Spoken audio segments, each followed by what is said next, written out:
It was 50 years ago this week that civil rights history was made.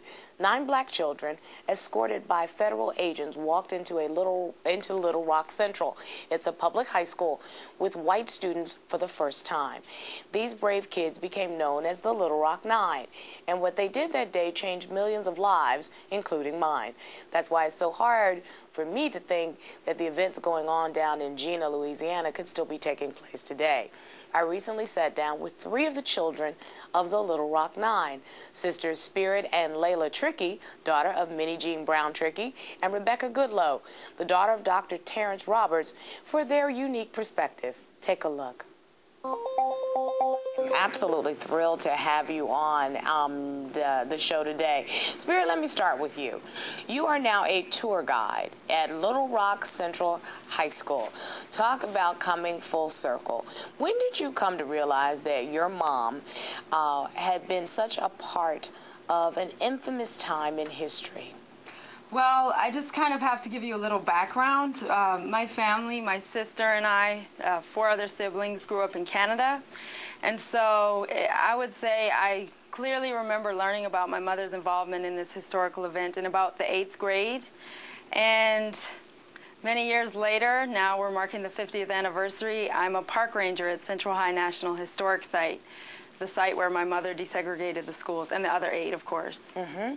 It is such an interesting transformation. And Leila, as I think about it, you're a chef. You actually live in Vancouver. Your career path has taken a different direction. But what did your mom tell you about having to walk into that school every day? Well, she didn't tell us much about it until we were older. You see the photographs of the first day of school and the day they made it inside the school on September 25th, 1957. But one thing that strikes me is the fact that the soldiers didn't go home with them. And so they led their regular lives at home without protection. And so they received many hateful phone calls, death threats. My grandfather actually stopped getting calls for his job. He was a brick mason. And so it had a great impact on the entire family. Mm-hmm. Rebecca, let me come to you, because that's one thing. Rebecca is my colleague in the law. She's an attorney and a stay-at-home mom with her 2 little boys right now. Rebecca, your father actually didn't walk with other students to school that day. He had to walk into school by himself.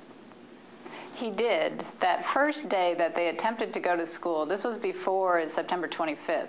This was earlier, I think, September 2nd. He walked by himself, as did Elizabeth Eckford, to the school while the other 7 went together.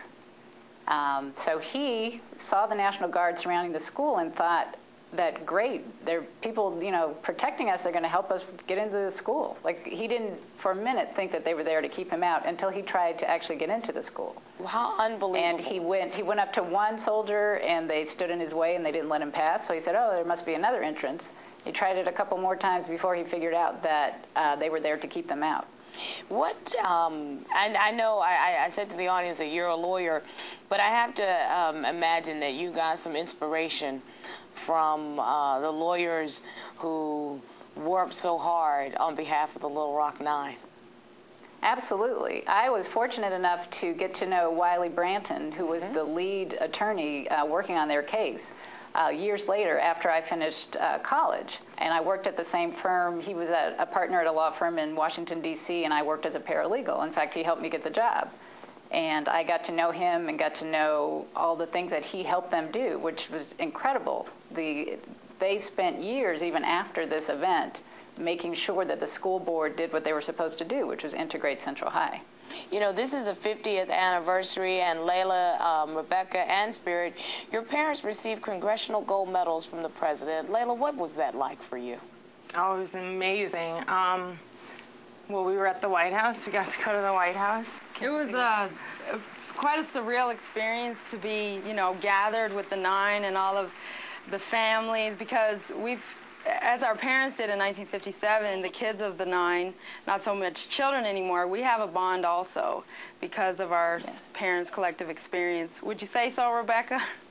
Oh, absolutely. I feel like it's a family reunion every time we get together. And Rebecca, I know that we are so thrilled to celebrate this 50th anniversary, but it comes at a time where there is a rally in Gina, Louisiana, about That's right. some young men who are referred to as the Gina Six. And I have to think that one of the thoughts going through your mind is, boy, what has changed in 50 years? That's right. I mean, I really would have loved to think that 50 years after what my father went through and what Spirit and Layla's mom went through would be so surreal to us now that we would think it's bizarre that people even acted that way. And then you turn around and you see something as outrageous in Louisiana in 2007. I mean, and the similarities are interesting. I was watching coverage today about the Gina Six, and it's very interesting, the similarities in how people are responding, both white and black.